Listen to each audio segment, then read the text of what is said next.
معاكم عبد الله عمر وقناه محلكين الكوره.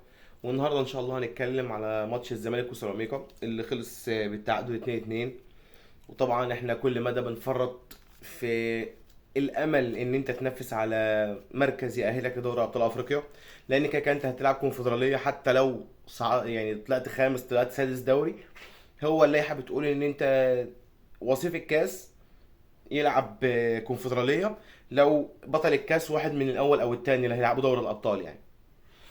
تمام. انت النهارده هنتكلم ان شاء الله على كابتن ايمن الرمادي، وده اول مباراه يديرها، وبين من اول ماتش ان هو بيفرض اسلوبه، ودي حاجه كويسه. هو بيفرض اسلوب لعبه. وطبعا النهارده هو بدأ بنفس الخطه اللي كان بيلعب بيها مع سيراميكا، 4-1 4-1.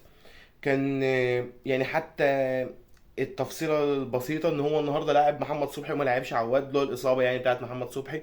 هو لاعب محمد صبحي عشان محمد صبحي ككواليتي لعب برجليه احسن من عواد بكتير، فلعب النهارده صبحي، وده بان يعني ان هو الكوره ما بتطفش، ما بتطلعش كوره طويله على طول، باين ان في تعليمات ان انت تلعب كوره على الارض تطلع بالكوره واحده واحده.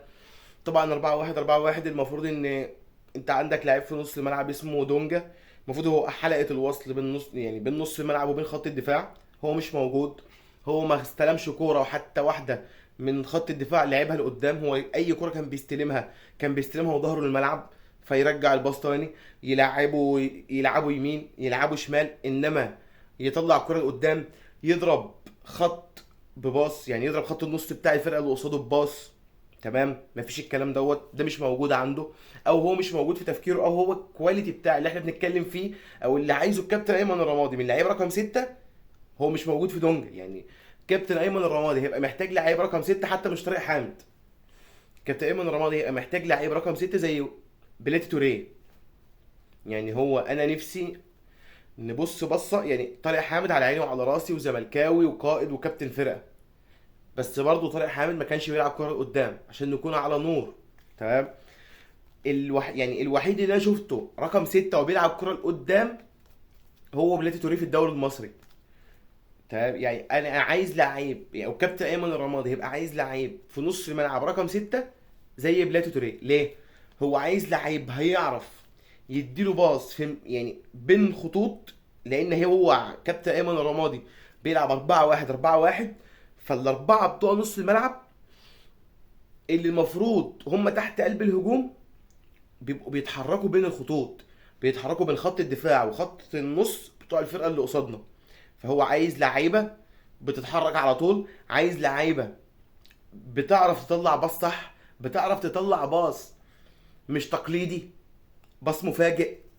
تمام. طبعا كل ده انت بتتكلم على كواليتي لعيبه ما ننافسش بيها في منتصف الجدول يعني. تمام. احنا كويس ان احنا بننافس على ثالث بكواليتي اللعيبه اللي عندنا دوت. والماتش ده النهارده فضحهم يعني.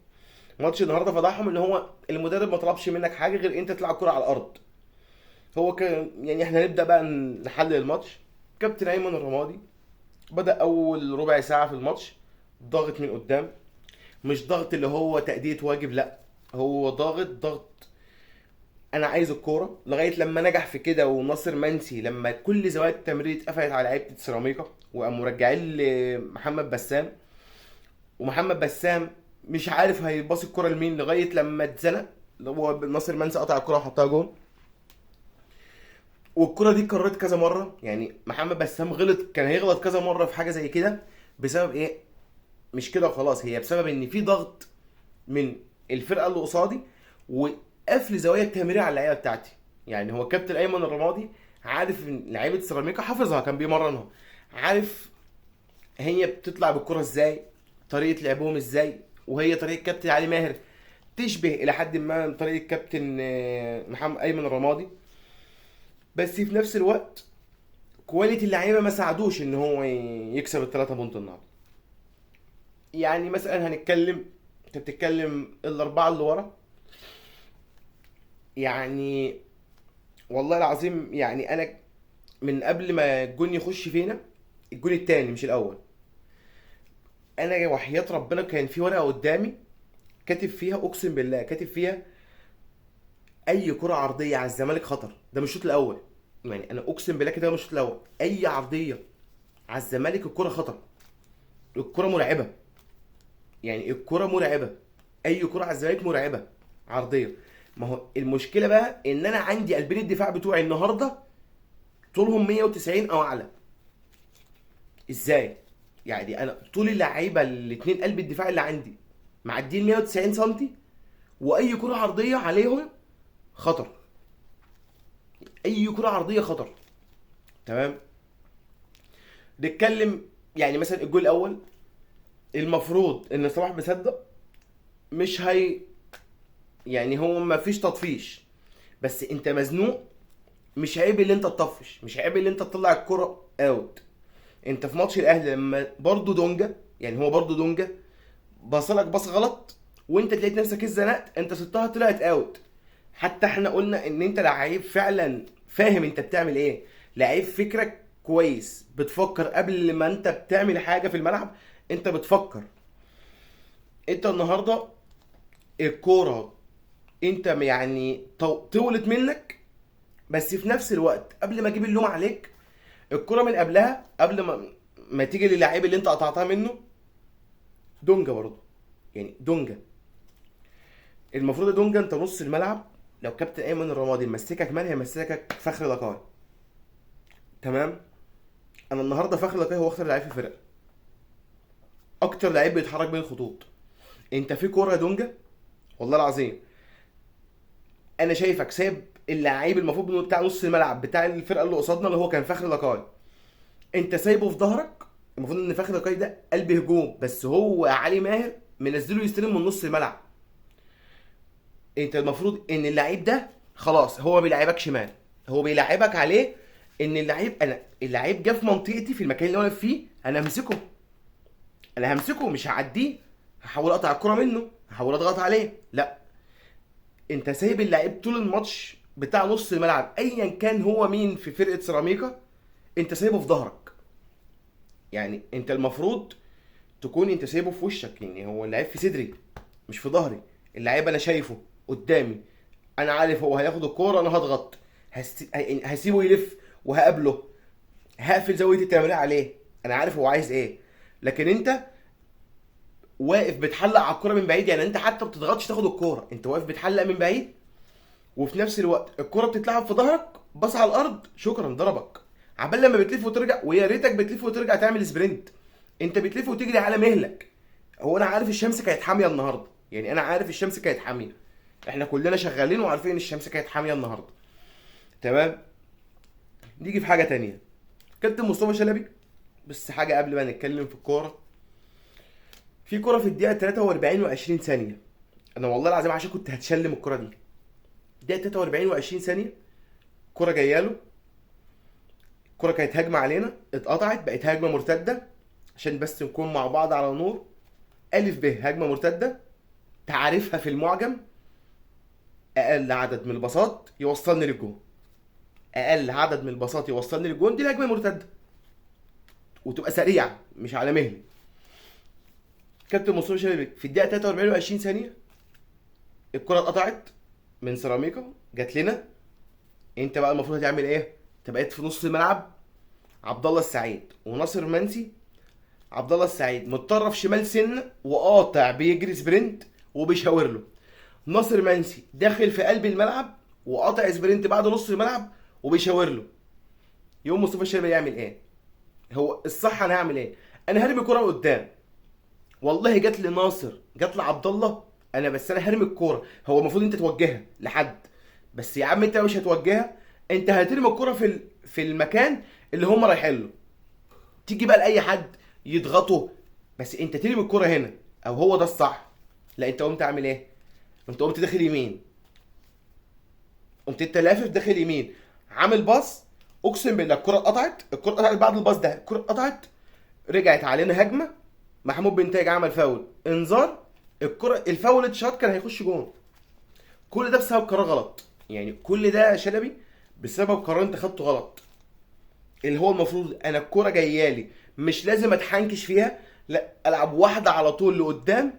لا، انت قمت داخل يمين، معرفش انت دخلت يمين ليه، يعني انا والله العظيم انا فضلت واقف كده اللي هو طب وانت دخلت يمين ليه؟ انت بتبص، انت بتريح للعيب اللي جنبك اللي هو واقف ليه. انت عندك 2 لعيبه بيجروا وانت يا باشا كسبان 1 والفرقه التانيه ضغطاك. انت بقى خلاص، انت بقى الكواليتي بتاعك تلعب على المرتده. ما تلعب عليها بقى يا عم، يعني العب عليها يعني. كواليتي اللعيبه اللي عندنا احنا قبلنا ان انت تلعب على المرتده. طب العبها صح، يعني العب المرتده صح. تمام. نتكلم في حاجه تانية برضه عشان ما نبخسش الكابتن، حق الكابتن علي ماهر. كابتن علي ماهر النهارده كان مذاكر الزمالك كويس، وكان بيعمل ايه؟ كان برضه بيطلع بالكرة من تحت زيه زي الزمالك. يعني هو الكابتن علي ماهر كان بيطلع بفرقة سيراميكا من تحت زيه زي الزمالك، وده السبب اللي هم دخل فيهم الجون.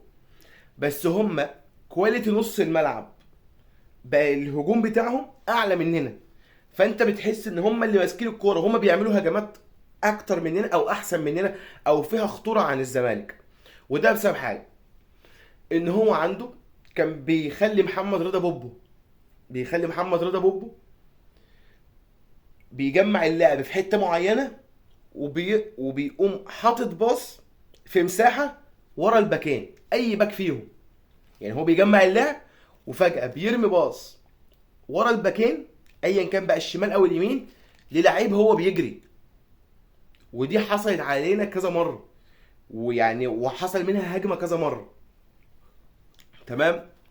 تمام.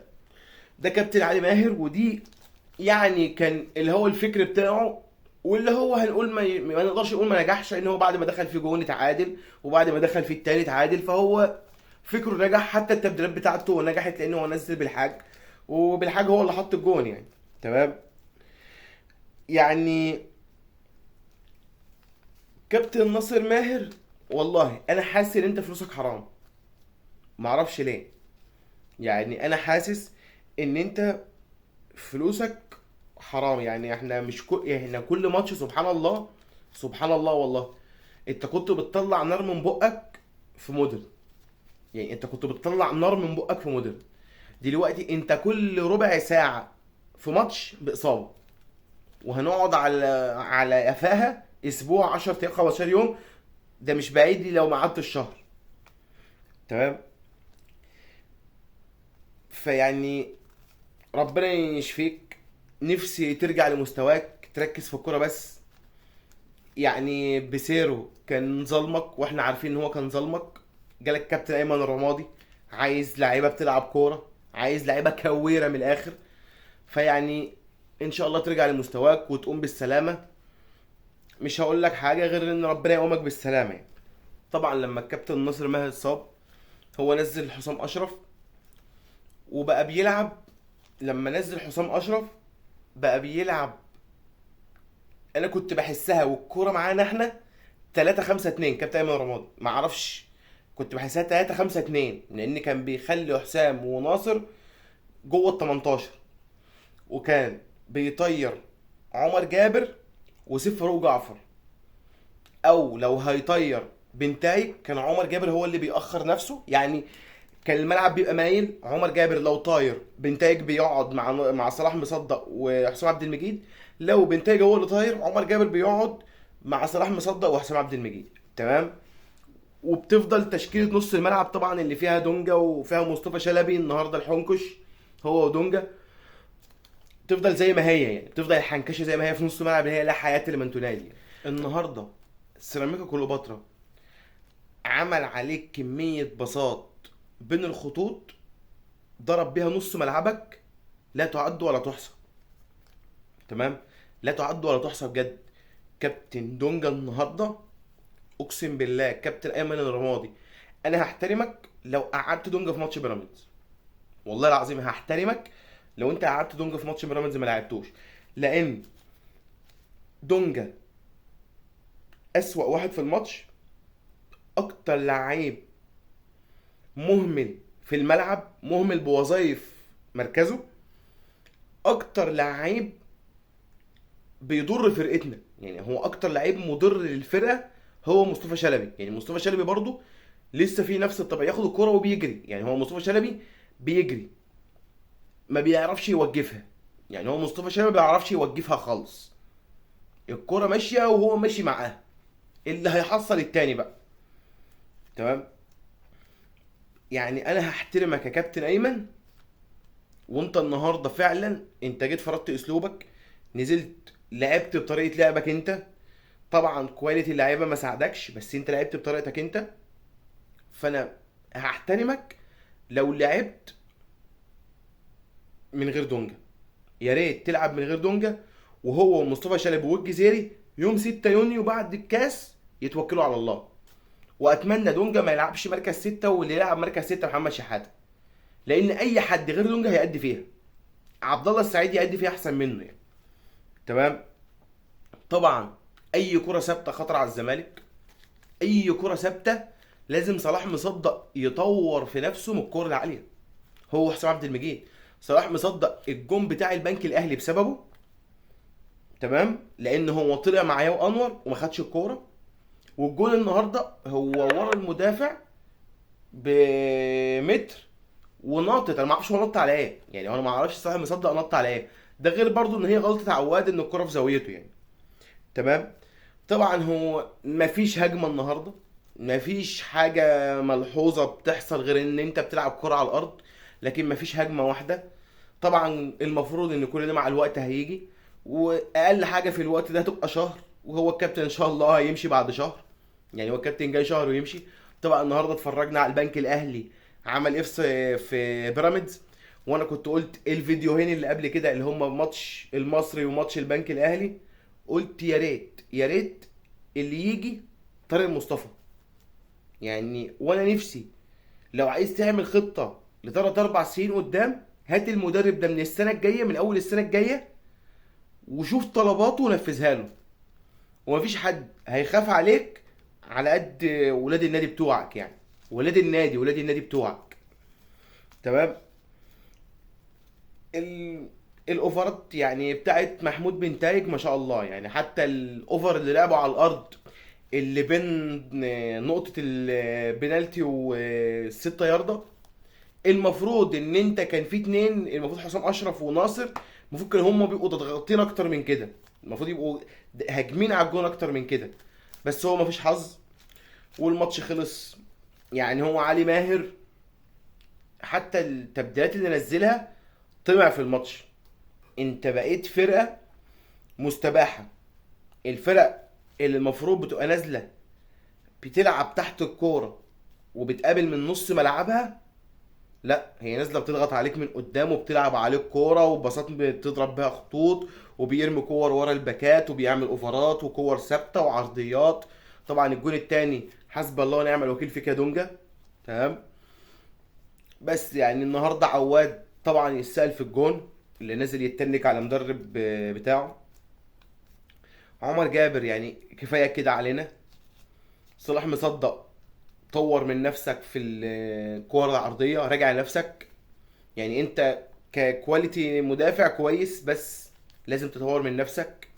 حسام عبد المجيد عيب ان انتوا الاتنين يبقى الكور عاليه واخر ماتشين جاي مننا جونين من كور عاليه. محمود بن تايج انت عايز وينج يساعدك. يعني محمود بن تايج مش هيظهر غير لما يبقى فيه وينج يساعده. يعني مش هيظهر غير لما يبقى فيه وينج يساعده. دونجا حسب الله ونعم الوكيل، مفيش حاجه تانية. حسام اشرف انت مش كواليتي زمالك خالص، ما تلعبش زمالك اساسا، ما ينفعش. عبد الله السعيد انت في ترس لوحدك، انت اللي بتلف في الساقيه لوحدك. سيف فاروق جعفر انا مش مقتنع بيه مهما يحصل او مهما يعمل. انا مش مقتنع بسيف فاروق جعفر، وشايفه لعيب ني، حتى الباص بتاعه ضعيف. شايفه لعيب ني مش لعيب جامد كده، ولعيب نص ملعب حتى لو 8 يعني. تمام. ناصر ماهر انا حاسس ان فلوسك حرام والله. يعني انا حاسس فلوسك حرام. انا حاسس ان الفلوس اللي اتدفعت فيك دي حرام. انت كنت تنين مجنح في مودرن، جيت لي عندنا كل ربع ساعة بشهر إصابة. يعني انت كل ربع ساعة لعب بشهر إصابة. ناصر منسي باشا تعظيم سلام. تعظيم سلام يعني.